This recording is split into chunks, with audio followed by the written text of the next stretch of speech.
Hello வணக்கம் and welcome to the show மஞ்சள் வெயில் மாலை. ஒவ்வொருத்தருக்கும் ஒவ்வொரு விதமான டேஸ்ட் இருக்குங்க. ஒரு சில பேருக்கு ஹெல்த் ஓரியன்டா, ஒரு சில பேருக்கு என்டர்டெய்னிங்கா, ஒரு சில பேருக்கு இன்ஃபர்மேட்டிவான ஷோ இருந்தால் நல்லா இருக்கும்னு தோணும். நம்மளோட இந்த ஷோவில் எல்லா விஷயங்களையும் சேர்த்து உங்களுக்காக வழங்கிட்டு வரும். இன்னைக்கு உங்களுக்காக என்னென்ன சூப்பரான விஷயங்கள் காத்துட்டு இருக்கு அப்படிங்கிறத பார்க்க ரெடியா இருக்கீங்களா? வாங்க ஷோக்குள்ள போலாம்.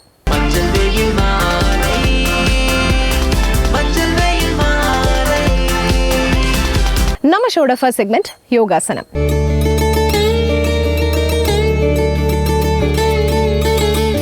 இன்னைக்கெல்லாம் பார்த்தீங்க அப்படின்னா உலகத்துல நோய்க்கு பஞ்சமே இல்லைங்க.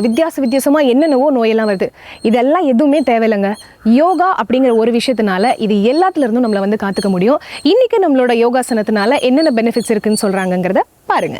அனைவருக்கும் வணக்கம். இன்று யோகா பகுதி பார்க்கக்கூடியது உத்தான் பரிங்காசனா அப்படின்னு நம்ம பார்க்க போறோம். உத்தான்னா லிஃப்டிங், பரிங்காசனா ஏற்கனவே ஒரு ஆசனா இருக்கு.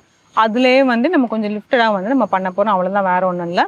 கால்கள் முட்டி போட்டுட்டு ஒரு கால் மட்டும் வலது பக்கமா நீட்டி வச்சுட்டு அப்படியே முன்னோக்கி குனிய போறோம். அதுல நம்ம தாடை பகுதிக்கு கீழே இருக்கும். ரெண்டு கைகளுமே விரிச்சா மாதிரி இருக்கும். அது எப்படி பண்றதுன்னு பார்க்கலாம். அதுக்கு முன்னாடி பரிங்காசனா எப்படி பண்ணணும்னு நம்ம பார்த்துடலாம். இந்த மாதிரி முட்டி போட்டுட்டு வலது காலை இப்படி மடக்கி வைக்கணும். அதாவது நம்மள இந்த பெல்விக் ரீஜன் நல்லா இப்படி ஓப்பன் ஆகணும். ஓப்பன் ஆகிட்டு இந்த காலை நல்லா இப்படி நீட்டி வைக்கணும். நீட்டி வச்சுட்டு நம்மளோட அந்த டோஸ் நல்லா மேல் நோக்கி பார்த்த மாதிரி இருக்கணும். வச்சுட்டு நம்ம கைகள் அப்படியே இதுலயே நிறைய வேறுபாடுகள்லாம் இருக்கு. இப்ப நம்ம ஒரு வேறுபாடு மட்டும் நம்ம பார்த்துடலாம். கைகள் அதே மாதிரி இந்த மாதிரி நல்லா அப்படி ட்ராக் பண்ணிட்டே போயிட்டு இந்த இடது கையை கொண்டு போய் காதோட வச்சு ஒட்டி நல்லா அப்படி கொண்டு வரப்போம். முடிஞ்சா நம்மளோட அந்த பெருவிரலையும் பிடிக்கலாம். 1 2 3 4 5 6 7 8 9 10 தளர்த்திக்கலாம். இப்ப அப்படியே நம்ம இடது பக்கம் பண்ணிடலாம். ஃபர்ஸ்ட் இந்த மாதிரி விரிச்சுக்கணும். இந்த மாதிரி நல்லாவே விரியணும். அதுக்கப்புறம் காலை இப்படி எக்ஸ்டெண்ட் பண்ணி வைக்கணும். பாதங்கள் நல்லா மேல் நோக்கி பார்த்த மாதிரி இருக்கணும். கை அப்படியே இப்படி சைடை கொண்டு போயிட்டு நம்மளோட பெருவரல இப்படி பிடிக்கணும். 1 2 3 4 5 6 7 8 9 10 தளர்த்திக்கலாம்.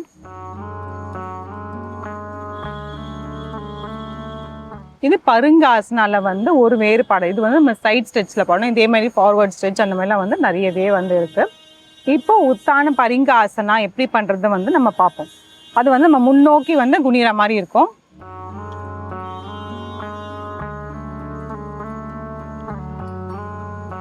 கால் அப்படியே பரிங்காசன காலில் வைக்கிற மாதிரியே இப்படி வச்சு ஃபர்ஸ்ட் இந்த மாதிரி வச்சுட்டு காலை எக்ஸ்டெண்ட் பண்ணி இப்போ பாதத்தை அதாவது இந்த டோஸ் மேலே பார்க்காத மாதிரி வச்சுட்டு இப்படி திருப்பி வைக்க போகிறோம்.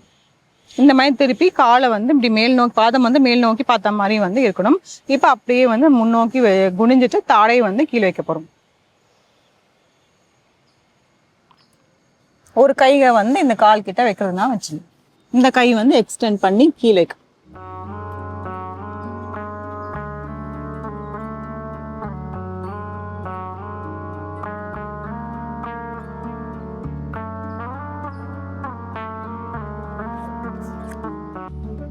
தளர்த்திக்கலாம்.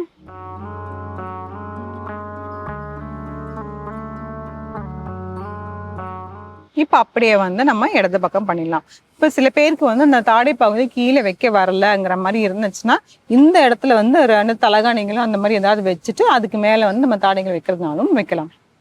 இப்ப அப்படியே இடது பக்கம்.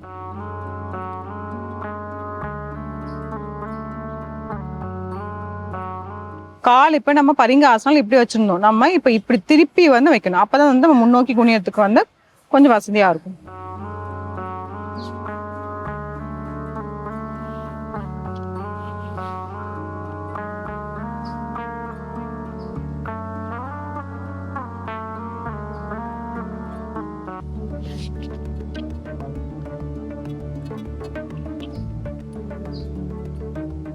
தளர்த்திக்கலாம்.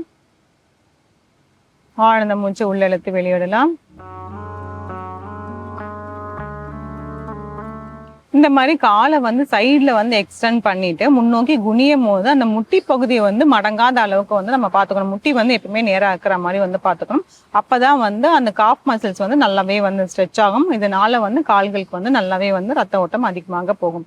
இந்த ஆசனம் வச்சு செஞ்சு பாருங்க. மீண்டும் அடுத்த பகுதியிலும் சந்திக்கலாம்.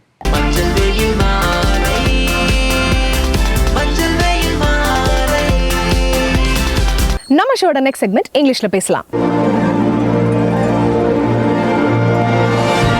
இங்கிலீஷ்ல பேசணும் அப்படிங்கிற கனவுகளோடையும் ஆசைகளோடையும் இருக்கிற ஒவ்வொருத்தருக்காகவும் இந்த செக்மெண்ட்ல ரொம்பவே ஈஸியா இவர் இங்கிலீஷ் சொல்லி கொடுத்துட்டு இருக்காரு. அந்த வகையில இன்னைக்கு இவர் டீச் பண்ண போற விஷயம் என்ன அப்படிங்கறத பாருங்க. ஹலோ ஃப்ரெண்ட்ஸ், இன்னைக்கு நம்ம இங்கிலீஷ்ல பேசலாங்கிற நிகழ்ச்சியில புதுசா என்ன பார்க்க போறோம், ஆல்ரெடி என்ன பார்த்துட்டு இருக்கோம் அப்படிங்கிற ஒரு சின்ன நினைவூட்டலோட இன்னைக்கான கிளாஸ் ஸ்டார்ட் பண்ணிடலாம். ஸோ இந்த நினைவூட்டலுங்கிறது எதுக்காக, நம்ம எங்கே ஸ்டாப் பண்ணமோ அங்கே வந்து கண்டினியூ பண்ணலாம் அப்படிங்கிறதுக்காக ஒரு ரீகால் இல்லையா. ரீகால் அண்ட் ரீகாப்சுலேஷன்ஸ் ரொம்ப இம்பார்ட்டன்ட். ஏன்னா எங்கே ஸ்டாப் பண்ணணும், என்ன நம்ம கண்டினியூ பண்ண போகிறோம் அப்படிங்கிறத கொடுக்குறது இல்லைங்களா. ஸோ அதன் அடிப்படையில் நம்ம எதை ஸ்டாப் பண்ணோம், டென்சஸ் காலங்கள் அப்படிங்கிறத பார்த்தோம் லாஸ்ட் கிளாஸ். ஸோ அதனுடைய கண்டினியூவேஷனாக இன்னைக்கு நம்ம பார்க்க போகிறோம். அந்த காலங்கள்லேயே நம்ம என்ன பண்ணியிருக்கோம், பாசிட்டிவ், நெகட்டிவ், இன்ட்ராகேட்டிவ்ன்ற அஃபர்மேட்டிவ்ஸோட பார்க்குறோம். அதே காலங்களில் 3 kinds of major kinds of டென்ஸை வச்சுட்டு நம்ம 12 கேட்டகரிஸாக பிரிக்கிறோம். 12 கேட்டகரிஸுமே ஒவ்வொரு டென்ஸும் ஒவ்வொரு அர்த்தங்கள் நமக்கு கொடுத்துக்கிட்டே இருக்கு இல்லையா. ஸோ அதன் அடிப்படையில் நம்ம எதை பற்றி எடுக்கிறோம், ஃபியூச்சர் பர்ஃபெக்ட் டென்ஸ். அதாவது ஃபியூச்சரில் பேசக்கூடிய விஷயங்களை பர்ஃபெக்டாக எப்படி பேசலாம் அப்படிங்கிறது தான். அந்த பர்ஃபெக்ஷன்ஸ் அப்படிங்கிறது வந்து ரொம்ப முக்கியம் இல்லையா. ஸோ அப்போ அந்த பர்ஃபெக்ஷன்ஸை பாசிட்டிவ், நெகட்டிவ் இந்த ரெண்டையும் கம்பைன் பண்ணி எப்படி பேசலாம் அப்படிங்கிறது தான். ஸோ இதில் வந்து முக்கியமானது யார் ப்ளே பண்ணுறாங்க, நம்மளுடைய ஆக்ஷன், செயல் தான் நமக்கு என்ன பண்ணுறாரு, அந்த வாக்கியத்தை நமக்கு ப்ளே பண்ணி தராரு. ஒரு வாக்கியம், சென்டென்ஸ் பாசிட்டிவ்லையா நெகட்டிவ்லையா கேள்வியா அப்படிங்கிறத அவர் ஃப்ரேம் பண்ணி கொடுக்குறாரு. ஏன்னா அதில் வந்து ஹைலைட் நமக்கு வந்துடுது, என்ன வேலையை நீ செய்யணும் அப்படிங்கிறது. அந்த வேலைக்கு ஏற்ற மாதிரி நம்ம என்ன பண்ணுறோம், சென்டென்ஸை அமைச்சுக்கிறோம் இல்லைங்களா. ஸோ அப்படி இருக்கும்போது இன்னைக்கான ரூல் என்ன, அஃபர்மேஷன் என்ன, வெர்ப் ஃபார்ம் எப்படி எழுதலாம்னு சொல்லி தருவாங்க. ஸோ இன்னைக்கான டென்ஸ் வந்து future perfect tense.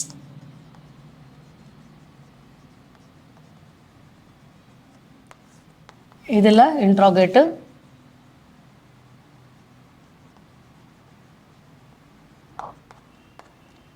இன்ட்ராகேட்டிவ்ல negative form V1, V2, V3, present, past, past participle. So இதில் கம்ப்ளீட் அப்படின்னு எடுக்கிறேன்.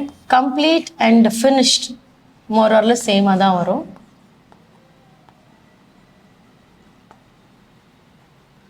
கம்ப்ளீட்டட் வந்து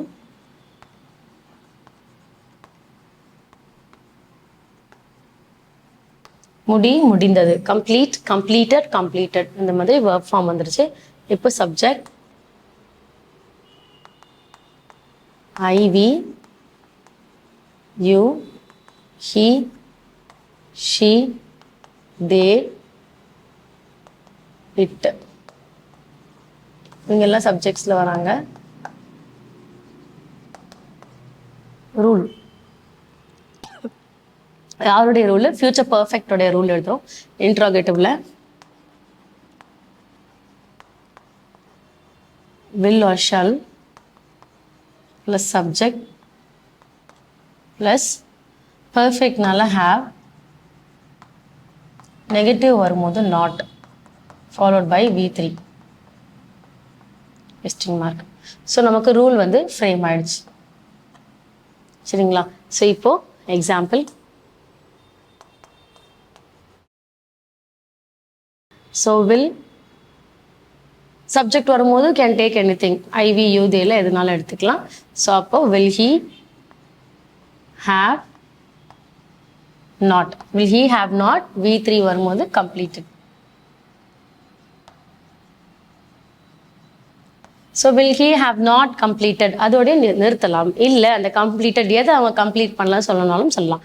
so will he have not completed his project by today. அப்போ இது எப்படி நம்ம சொல்லலாம்னா, இன்றைக்குள் அவன்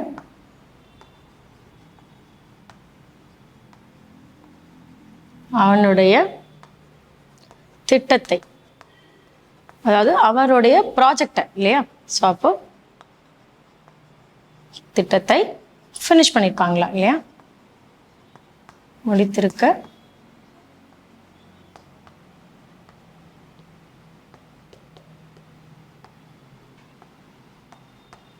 மாட்டானா அப்படின்னு சொல்றது. ஸோ அதாவது அவரு வந்து அவருடைய ப்ராஜெக்ட் அப்படின்னு சொல்லியிருக்கேன் நான்.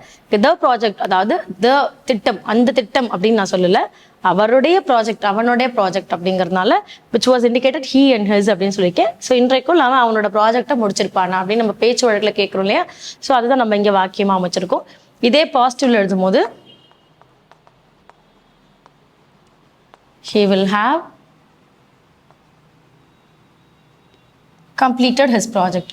அவன் ப்ராஜெக்டை முடிச்சிருப்பான்.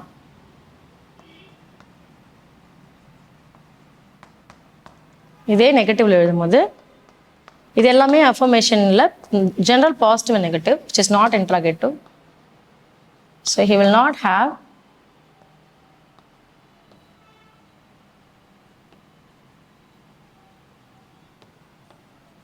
completed his project.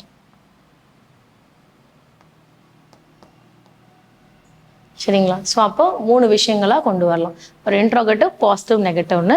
ஸோ இன்னைக்கான வேர்ப் ஃபார்ம், இன்னைக்கான ரூல் வச்சு நம்ம சென்டென்ஸ் ஃப்ரேம் பண்ணிக்கோ. நீங்களுமே நிறைய சென்டென்சஸ் ஃப்ரேம் பண்ணுங்க, பேசியும் பழகுங்க. அடுத்த கிளாஸ்ல அடுத்த இன்ட்ரெஸ்டிங்கான சென்டென்ஸோட உங்களை மீட் பண்ணுறேன். தேங்க்யூ.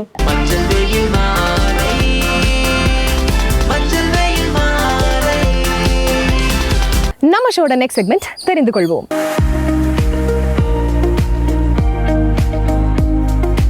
என்னடா நம்ம தெரிஞ்சுக்கிறதுக்கு இவ்வளோ விஷயம் இருக்கா, இத்தனை நாளா இதெல்லாம் கூட தெரியாம இருந்திருக்குமா அப்படின்னு நீங்க வியக்கிற அளவுக்கு ஒவ்வொரு நாளும் இந்த செக்மெண்ட்ல நிறைய விஷயங்கள் பார்த்துட்டு வரோம்.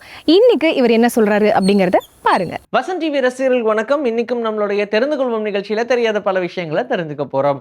டயர்ல டியூப் இருக்கும். இப்ப டியூப்லெஸ் டயர்லாம் வந்துருச்சு. என்ன பண்ணாலும் நீங்க காத்தடிக்கணும். காத்தடிக்காம ஓட்ட முடியுமா? அப்படி காத்தடிக்கும் போது கண்டிப்பா ஏதாவது ஷார்ப்பான ஆப்ஜெக்ட் பட்டுச்சுன்னா அது பஸ்ட் ஆகிறதுக்கோ இல்லை காற்று போகிறதுக்கோ சான்சஸ் இருக்குது. இப்படி இருக்கும்போது இதுக்கு ஏதாவது ஒரு சொல்யூஷனை கண்டுபிடிக்கணுமே அப்படின்னு டியூப்லெஸ் ஏர்லெஸ் டயரை கண்டுபிடிச்சிருக்காங்க. இதுக்கு காற்றே தேவையில்லையா? எப்படிப்பா அப்புறம் காற்று தேவையில்லைன்னா அது சஸ்பென்ஷன்லாம் நமக்கு கொடுக்கும் அப்படின்னா வண்டி சீக்கிரமாக போயிருமே அப்படின்னா நீங்கள் யோசிக்கலாம். அங்கே தான் ஃபிசிக்ஸ் வேலையை காட்டுது. எப்படி பர்ஃபெக்டான ஒரு ஸ்ட்ரக்சர் இருந்துச்சுன்னா மேடுக்கு பள்ளத்துக்கெல்லாம் ரொம்ப ஆப்டாக உள்ளே இறங்கி மறுபடியும் அது எப்படி நம்ம டிசைன் பண்ணமோ அதே மாதிரியான ஸ்ட்ரக்சருக்கு வர மாதிரி ஒரு சூப்பரான டயரை கண்டுபிடிச்சிருக்காங்க. சீக்கிரமாகவே அது புழக்கத்துக்கு வரப்போகுது அப்படின்னு சொல்லியிருக்காங்க. இதுக்காக நிறைய ரெஃபரன்ஸ் எடுத்துகிட்டே இருந்தாங்க. ஏன்னா இந்த பஞ்சர் அப்படின்ற விஷயம் எல்லாருமே ஃபேஸ் பண்ணுறாங்க. அப்படின்னா மனுஷனால அதை ரீப்ளேஸ் பண்ண முடியாதா அப்படின்னு சொல்லி ஒரு லிக்விட் கண்டுபிடிச்சாங்க. அந்த லிக்விடை நீங்கள் டயர் வாங்கின புதுசுலேயே உள்ளே போட்டுட்டிங்கன்னா எங்கெல்லாம் பஞ்சர் ஆகுதோ அங்கே இருக்கிற அந்த நெயில்ஸ், அந்த ஆணியை மட்டும் எடுத்தோம்னா அது அப்படியே ஹீல் ஆகிற மாதிரியான மெத்தட்ல கண்டுபிடிச்சாங்க. ஆனால் அது மார்க்கெட்டில் பெருசாக செல்லுபடி ஆகலை. இன்னும் பெருசாக எக்ஸ்பெக்ட் பண்ணுறாங்க போல அப்படின்னு சொல்லி இப்போ டியூப்லெஸ் அண்ட் ஏர்லெஸ் டயரை கண்டுபிடிச்சிருக்காங்க. இந்த காற்று இல்லாத டயர் ரொம்ப லக்ஸூரியஸான கார்லலாம் வரப்போகுது அப்படின்னு சொல்லியிருக்காங்க. அப்படின்னா இது பாமர மக்களுக்குலாம் போகாதாப்பா அப்படின்னு கேட்டால் எல்லாருக்கும் வர மாதிரியான வடிவத்தில் தான் கண்டுபிடிப்பாங்கன்னு சொல்கிறாங்க. மெயின் அவங்களுக்கு தான். அவங்களுக்குலாம் கொடுத்துட்டு அப்புறம் இவங்களுக்கு கொடுங்க, அதுதான் கரெக்டாக இருக்கும். நியர் டு டெத் அப்படின்னு சொல்லுவாங்க. என்ன, சாவுக்கு விளிம்புல போயிட்டு வந்தா எப்படி இருக்கும் அந்த மாதிரியான ஒரு எக்ஸ்பீரியன்ஸை நிறைய பேர் ஃபேஸ் பண்ணியிருப்பாங்க. இது நிறைய சடன் ஆக்சிடென்ட்ஸில் நடந்திருக்கும், இல்லை கோமா ஸ்டேஜில் நடந்திருக்கும், இப்படிலாம் இருக்கும். இது ஹியூமன், அதாவது மனிதனுடைய வாழ்க்கையில் இப்படி ஒரு எக்ஸ்பீரியன்ஸ்லாம் நிஜமாவே கிடைக்காது அப்படின்ற மாதிரி தான் சொல்லுவாங்க. அப்படிதான் யூசப் அப்படின்ற ஒருத்தர் சாவோடைய விளிம்புக்கு போயிருக்காரு. அப்படி அந்த விளிம்புக்கு போயிட்டு திரும்ப உயிர் வந்ததுக்கு அப்புறம் என்னென்ன விஷயங்கள்லாம் பார்த்தோம் அப்படின்றத எக்ஸ்பிளைன் பண்ணியிருக்காங்க. அது யாருக்கும் சரியா புரியல. அப்போ அது டிராயிங்கா பண்ணலாமேன்னு சொல்லி ஒரு டிராயிங்கா வரைஞ்சு அதை காட்டியிருக்காங்க. இது உண்மைதானா பொய்யா அப்படின்னு சொல்லி நிறைய டாக்டர்ஸும் கன்ஃபியூஷன்ல செக் பண்ணி பார்த்துருக்காங்க. ஓரளவுக்கு யூசப் சொன்னது உண்மைதான் அப்படின்ற மாதிரி தெரிஞ்சிருக்கு. ஏன் கனவு இது ரியல் இது அப்படின்னு கூடவா டாக்டர்ஸால கண்டுபிடிக்க முடியாது? ஸோ சயின்டிஸ்ட்டுமே இதெல்லாம் ரிசர்ச் பண்ணி எஸ் இது ப்ராப்பராக அவர் சொல்கிறது தான் போல அப்படின்ற மாதிரி சொல்லியிருக்காங்க. பொதுவாகவே மனிதனுடைய கற்பனையில் இதெல்லாம் நடக்கும் அப்படின்ற மாதிரி சொல்லி நம்ம எல்லாம் நிறைய படங்களை பார்த்துருப்போம். அப்படி தமிழ்லையுமே நிறைய படங்கள் வந்துச்சு. சொர்க்கம் நரகம் இப்படிலாம் சொல்லுவாங்கல்ல. கிட்டத்தட்ட ஹியூமன் ஒன்று இறந்ததுக்கு அப்புறமா அது நேராக பூமிக்கு மேலே ட்ராவல் ஆகுது, பூமியில் இதெல்லாம் இருக்குது அப்படின்னு சொல்லி ப்ராப்பரான ஒரு எக்ஸ்பிளனேஷனில் ஒரு ஸ்கெட்ச் வரைந்தாங்க. பார்க்குறதுக்கு குழந்தைத்தனமாக இருந்தாலும் ஓரளவுக்கு இதை புரிஞ்சுக்கிற மாதிரி தான் இருக்கும். இதுக்கப்புறமா தான் ஹியூமன்ஸ் எல்லாருக்குமே ஒரு ஷாக். இந்த மேட்டர் தெரிஞ்சவங்க எல்லாமே இதுதான் உண்மையா அப்படின்ற மாதிரி இப்போ பெரிய டவுட்டோட சுற்றிட்டு இருக்காங்க. போர்ச்சே அப்படின்ற பிராண்டை பற்றி உங்களுக்கு தெரியும். இது பார்க்கவே ரொம்ப க்யூட்டாக இருக்கும். இது ஸ்போர்ட்ஸ் கார் அப்படின்னு கூட சொல்லலாம். ஃபாஸ்டஸ்ட் காரும் கூட. அதனால் இதை ட்ரைவ் பண்ணணுன்றது நிறைய பசங்களுடைய கனவு. இப்படி தாங்க 228 கிலோமீட்டர் ஸ்பீடு வேகமாக போயிருக்கு ஒரு கார் போர்ஷே. அதனால் எல்லாம் போலீஸும் துரத்திட்டு போயிருக்காங்க. துரத்திட்டு போய் மடக்கியிருக்காங்க. எவனோ ஒருத்தன் நல்லா குடிச்சிட்டு வண்டி ஓட்டியிருக்கான் போல அப்படின்னு சொல்லி. ஆனால் அங்கே போய் பிடிக்கும் போது தான் தெரிஞ்சது ஒரு பெரிய ஷாக் என்னன்னா, அங்க இருந்தது ஒரு ஓல்டு லேடி. அவங்களுக்கு 92 வயசு ஆகுதாம். அவங்க 92 வயசுல போர்ஷ் கார் எடுத்துட்டு அவ்ளோ வேகமா போயிருக்காங்க. ஏன்னு கேட்டா ரீசனே இல்ல. சும்மா நான் வெளிய வந்தேன், போகணும்னு நினைச்சேன் போனே தவிர்த்து, நான் ஃபாஸ்ட்டா போனது எனக்கு தெரியல அப்படின்னு சொல்லியிருக்காங்களாம். எம்மா அந்த ஃபாஸ்ட்டுக்கு போறாங்களே, ஏதாவது நடந்திருந்தா என்ன ஆகுறது? உலகத்துடைய சுழற்சி முறையில எந்த ஒரு மாற்றமும் இல்ல. அப்போ ஹியூமன்ஸ் அப்ப எப்படி இருந்தாங்களோ அதே மாதிரி தானே இப்போ இருக்கணும். சரி என்னதான் கண்டுபிடிப்புகள்லாம் நிறைய போயிட்டே இருந்தாலும், இந்த பிஸி அப்படின்ற வார்த்தை ஏன் வந்துச்சு? இப்போ நம்ம எல்லாருக்கும் தெரியும் விலைவாசி உயர்வு அப்படியே உயர்ந்துகிட்டே இருக்கு. அதனால அதுக்கேத்த மாதிரியான சம்பளம் வாங்கிக்கிட்டே இருக்கோம். நம்ம வேலை செஞ்சுக்கிட்டே இருக்கோம். அதனால நம்ம அதை காம்பன்சேட் பண்ணிக்க முடியுது. அப்படி இருக்கும்போது இப்போ மட்டும் ஏன் எல்லாரும் பிஸி பிஸி பிஸின்னு சொல்லிக்கிட்டே இருக்காங்க? நமக்கு முன்னாடி இருக்கக்கூடிய தாத்தா அப்பா ஜென்ரேஷன்லாம் பார்க்கும்போது இந்த அளவுக்கு பிஸியா இல்லையே, ஏன் ரீசனா இருக்கும் அப்படின்னு சொல்லி ரிசர்ச் பண்ண ஆரம்பிச்சிருக்காங்க. அந்த ஸ்டடியில தெரிய வந்தது என்னன்னா, எப்போல்லாம் நம்மளுடைய ஃபோன் வயர்டா இருந்துச்சோ அப்போல்லாம் நம்ம ரொம்ப ரொம்ப ஃப்ரீயா இருந்திருக்கும். அதுக்கு முன்னாடி இன்னும் ஃப்ரீயா இருந்திருக்கும். வயர்லெஸ் ஃபோன் ஆனதுக்கு அப்புறமா தான் இந்த பிரச்சனைகள் அப்படின்னு சொல்றாங்க. ஏன்னா அந்த இடத்துல நம்மளால உட்காந்துட்டே இருக்க முடியாது. டக்குன்னு ஃபோனை பேசுவோம், வச்சுட்டு அடுத்த வேலையை பார்ப்போம். ஆனா அதுக்கப்புறம் வயர்லெஸ் ஃபோன் வர ஆரம்பிச்சது. அந்த மொபைல் எடுத்து எல்லாரும் ஜாலியா பேசிக்கிட்டே இருந்தாங்க. இப்போ ஸ்மார்ட் ஆயிடுச்சு. யார்ட்டையும் பேச வேண்டியதே இல்லை.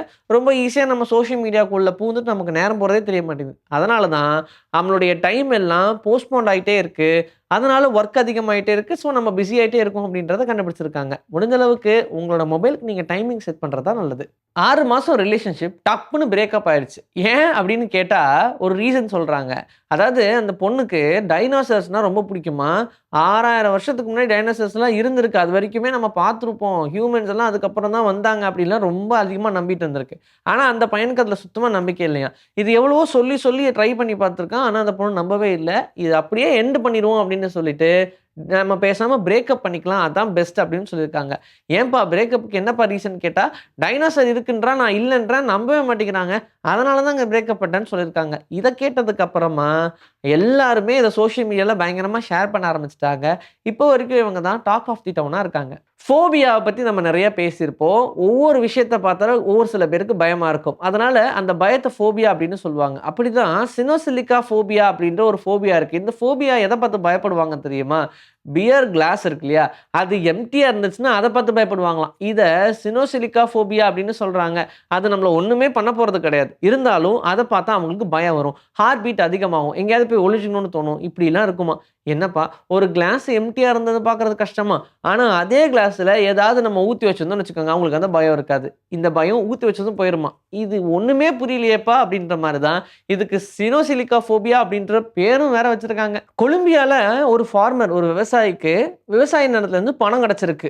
எவ்வளவு பணம்னா எடுக்க எடுக்க வந்துகிட்டே இருந்துச்சு. சரி எவ்வளவுதான் இருக்கும்னு எண்ணி பார்த்தா 5585 கோடி கிட்ட இருக்கு நம்மளுடைய கரன்சி மதிப்பு படி. ஆனா அவருக்கு கிடைச்சது யூஎஸ்டியா. அப்போ 6000 மில்லியன் யூஎஸ் டாலர் கிட்ட அவருக்கு கிடைச்சிருக்கு. இதை எடுத்துட்டு போய் அப்படியே போலீஸ் கிட்ட ரொம்ப சமத்தா ஒப்படைச்சிட்டாரு.